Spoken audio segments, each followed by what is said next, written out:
47 এবং 48 এই দুই আয়াত তেলাওয়াত করেছি। ইনশাআল্লাহ দুই আয়াতকে সামনে নিয়ে অল্প সময় কিছু কথা বলব।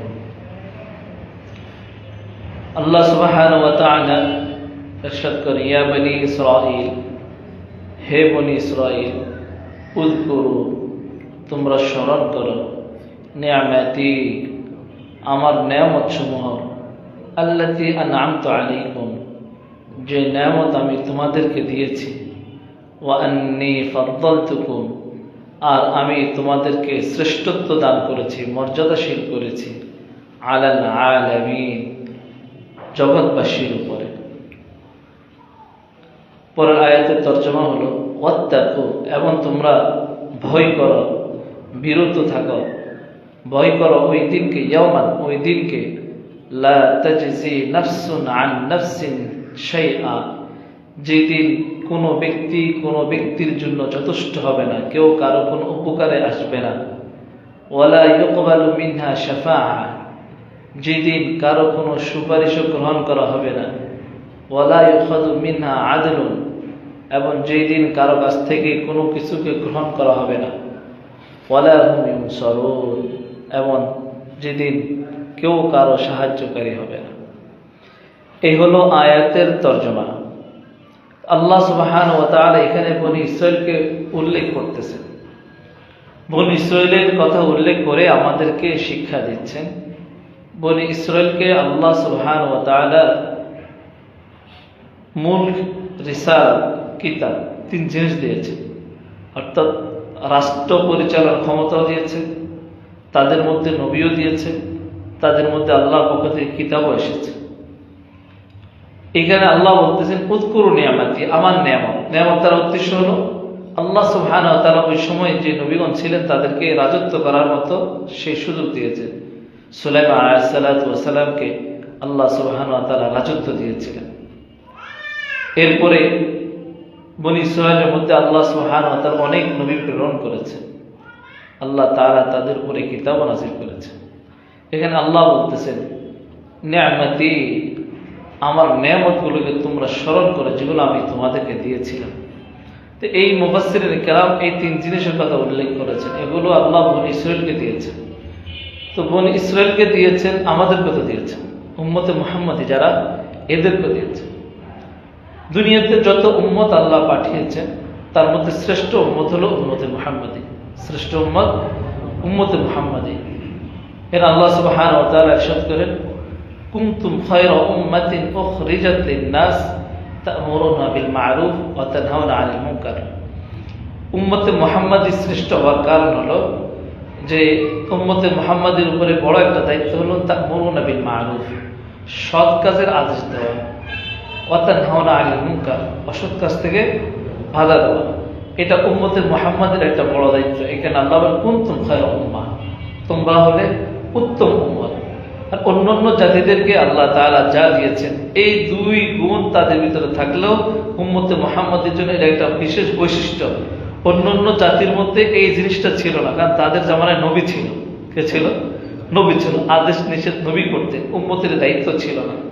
কিন্তু আমাদের নবী যেহেতু সর্বশেষ নবী, আমাদের নবী যেহেতু চলে গিয়েছেন, এরপর আর কোনো নবী আসবে না। তাই আদেশ নিষেধ উম্মতকে শিখানো, আল্লাহ বলা মানুষগুলোকে আল্লাহর সাথে জড়িয়ে দেওয়া, এটা উম্মতের দায়িত্ব। এখানে রব বলেছেন খায়রা উম্মাহ। তো এখানে আল্লাহ সুবহানাহু ওয়া তাআলা বনী ইসরাঈলদেরকে বলছেন, ওয়া আন্নী ফাদ্দালতুকুম, আমি তোমাদেরকে মর্যাদাশীল করেছি, আলাল আলামিন, জগৎবাসীর উপরে। এখন জগৎবাসী বলতে পুরা বিশ্বজগৎ। মুফাসসির এখানে কয়েকটি কথা বলেছে। কেউ কেউ বলেছেন ওই জামানা, ফি যালিকা জামান, ওই জামানায় যারা ছিল তাদের মধ্যে এদেরকে আল্লাহ তাআলা শ্রেষ্ঠত্ব দান করেছে। আর কারো কারো মধ্যে আলামিন, পুরা বিশ্বজগতে যারা ছিল তাদের মধ্যে তাদেরকে আল্লাহ শ্রেষ্ঠত্ব দান করেছে। তাহলে এই আয়াতের সারমর্ম হলো আল্লাহ বনী ইসরাঈলদেরকে বলতেছেন, আমার নেয়ামতগুলোকে তোমরা স্বীকার করো এবং আমি যে তোমাদেরকে মর্যাদাশীল করেছি, এই মর্যাদার অবস্থান তোমরা ধরে রাখো। তো মর্যাদাশীল করেছেন কিসের মাধ্যমে? কোরআন, ওই সময় যে কিতাব ছিল আসমানি কিতাব, নবী, রাজত্ব, এগুলোর মাধ্যমে। এই উম্মত আমরা যারা আছি, আমাদের মধ্যে আল্লাহ তাআলা নবী পাঠিয়েছেন, না, শেষ উম্মতের নবী পাঠিয়েছেন, যদিও এখন নেই, কিন্তু এই নবীর ওয়ারিসরা আছে। নবীর কি আছে? ওয়ারিস। নবীর ওয়ারিসকে আল উলামা ওয়ারাসাতুল আম্বিয়া। আল্লাহ রাসূল সাল্লাল্লাহু আলাইহি ওয়াসাল্লাম বলেন যে উলামায়ে কেরাম হলো নবীদের ওয়ারিস। উলামায়ে কেরাম নবীদের ওয়ারিস। কিসের ওয়ারিস? লা ইওয়ারিসুনা দিনারা ওয়ালা দিরহামা। নবীগণ এর ওয়ারিস যে উলামায়ে কেরাম কোনো টাকা পয়সার ওয়ারিস নয়, বরং আল্লাহ তাদেরকে যে ইলম দিয়েছেন এই ইলমের ওয়ারিস হলো উলামায়ে কেরাম। তার মানে নবীগণ কোনো টাকা পয়সা রেখে যাননি। যে দায়িত্ব রেখে গিয়েছেন, সৎ কাজের আদেশ দেওয়া, অসৎ কাজ থেকে নিষেধ করা, এই দায়িত্ব উলামায়ে কেরাম। যাদের ভিতরে ইলম আছে, যারা ইলম শিক্ষা করেছে, ন্যূনতম যে ইলম যার ভিতর আছে, এই ইলম অন্যজনের কাছে পৌঁছে দেওয়া, এই ইলম অনুযায়ী সৎ কাজের আদেশ দেওয়া, অসৎ কাজে নিষেধ করা, এটা তার দায়িত্ব। এই কারণে এই উম্মতের মধ্যে আর নবী আসবে না। বনি ইসরায়েলের এক নবীর পর আরেক নবী আসছে, এক নবীর পর আরেক নবী আসছে, এক নবী চলে গেছে, আরেক নবী। একই সময় দুনিয়াতে একাধিক নবীও ছিলেন জামানে, কারণ তাদেরকে আল্লাহ এভাবে ফজিলত দিয়েছেন। আর এই উম্মতকে ফজিলত দিয়েছেন যেহেতু এই উম্মতের আর কোনো নবী আসবে না, নবীওয়ালা কাজ এই উম্মতের। এখানে যারা তাবলীগের মেহনত করে, যারা তাবলীগের কাজ করে, তারা একটা কথা বলে যে নবীওয়ালা কাজ। নবীওয়ালা কাজ প্রত্যেক নবীর কাজ একটা ছিল, উ'বুদুল্লাহ মা লাকুম মিন ইলাহিন গায়রুহু। প্রত্যেক নবীর দায়িত্ব ছিল উম্মতকে গুমরাহি থেকে বাঁচানো, উম্মতকে কুফরি থেকে বাঁচানো, উম্মতকে এক আল্লাহর পরিচয় দেওয়া। এই প্রত্যেক নবীর কাজ ছিল। তা আমাদের এখন যারা দাওয়াত ও তাবলীগের কাজ করে, তাদেরও কাজ এটাই।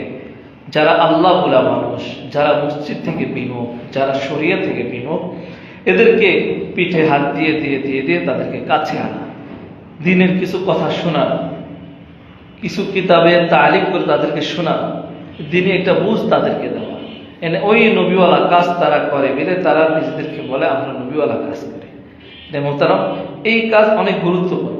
বনি ইসরায়েলের মধ্যে এটা ছিল না, কিন্তু আমাদের মধ্যে এই জিনিসটা আছে। উম্মতে মুহাম্মাদিয়ার দায়িত্ব এইটা, এখানে আল্লাহ শ্রেষ্ঠত্ব দান করেছে। এরপর আল্লাহ বলেন ওয়াত্তাকু, এবং তোমরা ভয় করো, ইয়াওমান, ওই দিন যেদিন কেউ কারো কোনো উপকার আসবে না। ওই দিনটা কোন দিন? ওই দিনের লম্বা, ওই দিনের দীর্ঘ, ওই দিনের সময় কতটুকু? আল্লাহ সুবহানাহু ওয়া তাআলা সূরা মাআরিজ এর মধ্যে উল্লেখ করেন সাআলা সাইলুম বিআযাবিন ওয়াকি'আ। এই সূরা মতে বলেন তা'রুজুল মালায়েকাতু ওয়ার রূহু ইলাইহি ফি ইয়াওমিন কানা মিকদারুহু 50 আলফা সানা। তার পরিমাণ হলো 50 আলফা সানা, 50,000 বছর। কত বছর? ওই কিয়ামতের একদিন সমপরিমাণ 50,000 বছর। কিয়ামতের একদিনের সমপরিমাণ 50,000 বছর। আল্লাহ সুবহানাহু ওয়া তাআলা আরেক জায়গায় ইরশাদ করেন কা আলফি সানা ওয়া ইস্তা'জিলুনাকা বিল আযাবি ওয়া লা ইউখলিফাল্লাহু ওয়া'দা ওয়া ইন্না ইয়াওমান 'ইনদা রাব্বিকা কা আলফি সানাতিন মিম্মা তা'উদ্দুন। ওয়া ইন্না ইয়াওমান 'ইনদা রাব্বিকা, সেই দিন রবের নিকট হবে একদিন কা আলফি সানা, 1000 বছরের মতো। আলফি সানা 100 বছরের সমান। আগেটা বলছে 50,000, এখন বলতেছে 100 বছর। তার মানে কিয়ামতের এই দিনটা বড় দীর্ঘ এবং বড় কষ্টসাধ্য। হ্যাঁ, 100 বছর আর 50 বছর বুঝবো কেমন? সেদিনের দিন রাতকে চাঁদ চলবে না। আসলে বিষয়টা হলো সহজে আমাদের অনেকের অনেক সময় এমন মুহূর্ত আসে, মানে কেমন যেন যখন মানুষ অসুস্থ হয়ে যায়, বিছানায় পড়ে যায়, তো তার এক একটা দিন 1000 দিনের মতো মনে হয়। হ্যাঁ, মুসিবতে পড়ে গেলে এক একটা দিন 1000 দিনের মতো মনে হয়। এই জিনিসটা আল্লাহ বুঝিয়েছেন যে ওই দিন এত এত মুসিবত, এত এত কঠিন অবস্থা হবে, যেই দিন সূর্য মাথার উপরে থাকবে, জমিন হয়ে যাবে তামা। হ্যাঁ, অপরাধীদের মাথার উপরে সূর্যটা উল্টিয়ে দেওয়া হবে। ওই দিনের এই যে কষ্ট, এই গরম, এত কিছু সহ্য করে তাদের কাছে মনে হবে এক একটা দিন এক এক 50,000 বছর, 100 বছরের মতো তাদের কাছে মনে হবে। কেন? রব বলতেছে ওই দিনকে ভয় করো। হ্যাঁ, ওই দিনকে ভয় করো। ওই দিনকে ভয় করে দুনিয়াতে মানুষ একটা কাজ যখন করতে চায়, প্রথমে কি চায়? নিজে নিজে কাজটা করে ফেলি। যখন নিজে নিজে না পারে, তখন কারো সাহায্য চায়। কারো সাহায্য যদি না হয় তাহলে বড় কোনো ব্যক্তির সাহায্য চায়। এখানে যদি না হয় তাহলে টাকা পয়সা দিয়ে হলো করানোর চেষ্টা করে কিনা? রব বলতেছে ওই দিন কারো কোনো টাকা পয়সা ঘুষ লেনদেন কোনো কিছু কাজ হবে না। লা তাজজি নাফসুন আন নাফস, না সেই দিন প্রত্যেকে ইয়া নাফসি ইয়া নাফসি করবে, কেউ কারো কোনো সুপারিশে আসবে না। ইয়াউমাইদিন লা তানফাউ শাফাআতু, সেদিন কারো কোনো সুপারিশ আল্লাহ তাআলার নিকট গ্রহণযোগ্য হবে না। যাকে আল্লাহ অনুমতি দিবেন সেটা রাসূলুল্লাহ সাল্লাল্লাহু আলাইহি ওয়াসাল্লাম। রাসূল সহ যাদেরকে আল্লাহ অনুমতি দিবেন সুপারিশের জন্য, সেদিন হয়তো তাদেরটা সুপারিশের কাজে আসবে, এছাড়া কারো কোনো সুপারিশের কাজে আসবে না। এখানে আল্লাহ সুবহানাহু ওয়া তাআলা পিছনে আরেক আয়াতে বলেছেন, وَإِن كُنتُمْ فِي رَيْبٍ مِّمَّا نَزَّلْنَا عَلَى عَبْدِنَا فَأْتُوا بِسُورَةٍ مِّن مِّثْلِهِ وَادْعُوا شُهَدَاءَكُم مِّن دُونِ اللَّهِ إِن كُنتُمْ صَادِقِينَ। আল্লাহ রাসূলের উপরে যে আয়াত নাজিল, যে কিতাব নাজিল করছেন, এই ব্যাপারে যদি তোমাদের কোনো সন্দেহ হয় তাহলে তোমরা অনুরূপ একটা সূরা নিয়ে আসো।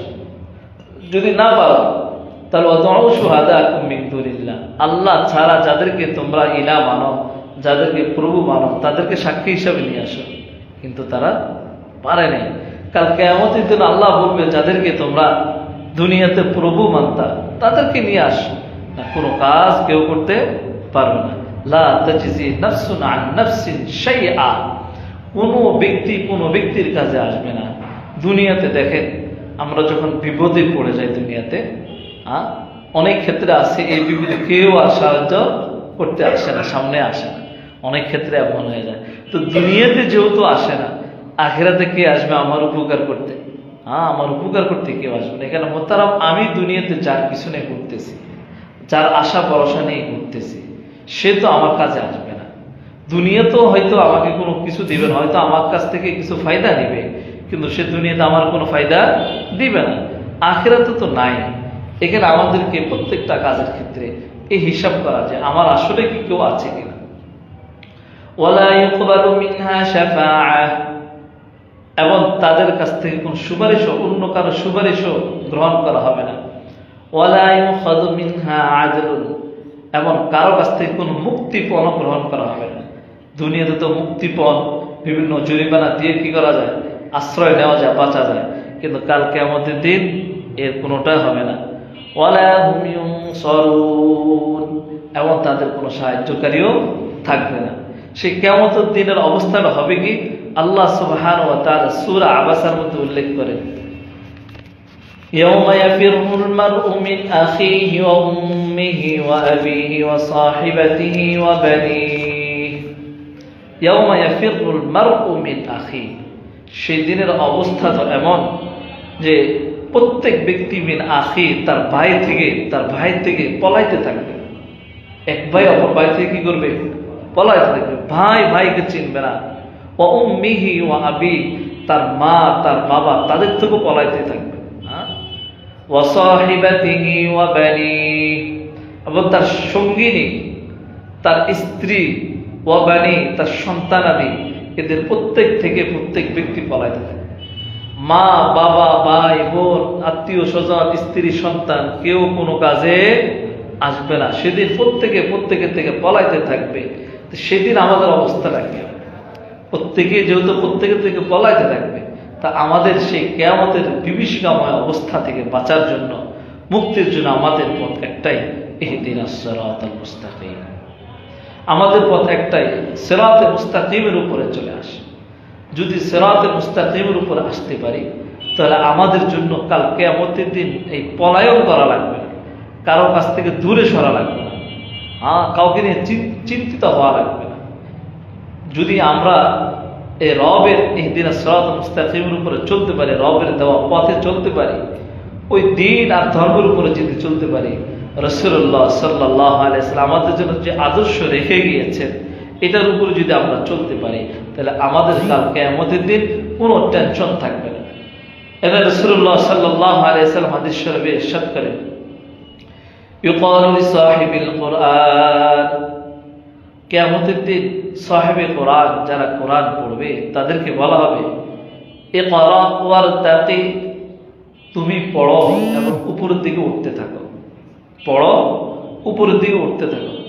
ওয়ারাত্তিল কামা কুনতা তুরাত্তিলু ফিদ দুনিয়া, দুনিয়াতে যেভাবে তুমি তেলাওয়াত করছিলে এভাবে তেলাওয়াত করতে থাকো। আচ্ছা বলেন, দুনিয়াতে যে তেলাওয়াত করেছে সে তো তেলাওয়াত করতে পারবে, যে করে নাই পারবে তেলাওয়াত করতে?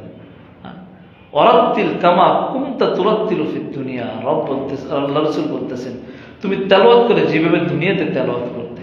তো যে দুনিয়াতে তেলাওয়াত করে নেই, কোরআন তেলাওয়াত করে, সে আখিরাতে কিভাবে তেলাওয়াত করে?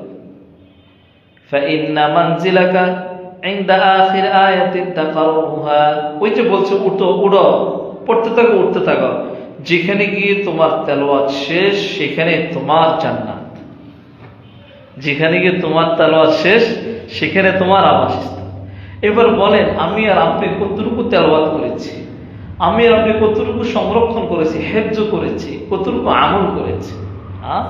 আমার আপনার ভিতর যদি তেলাওয়াত না থাকে, তেলাওয়াত যদি থাকে, তাহলে আমি আর আপনি উঠতে পারবো, যেখানে গিয়ে আমার তেলাওয়াত শেষ সেখানে আল্লাহ আমার জন্য জান্নাতের উসুম আঁকা দিয়েছে। 6332 অথবা 6666 আয়াত যদি কেউ পড়তে পারে, তো সে তো উঠতে উঠতে সর্বোচ্চ উচ্চ যেটা, যেখানে গিয়ে সে 6666 বা 6332 ওইখানে গিয়ে তার আবাসস্থল হবে। কিন্তু কেউ যদি এর আগে আটকে যায়, তার মানে যে যেটুকু তেলাওয়াত করবে তার মানজিলা অতটুকু হবে। এখানে জান্নাতকে যদি দামি বানাতে হয়, জান্নাতের অবস্থানকে যদি আমাদের উঁচু করতে হয়, তাহলে আমাদেরকে তেলাওয়াতের কোনো বিকল্প নাই। যত বেশি তেলাওয়াত করব, যত বেশি হেফজ করব, তত বেশি আমার জান্নাত সুসজ্জিত হতে হবে।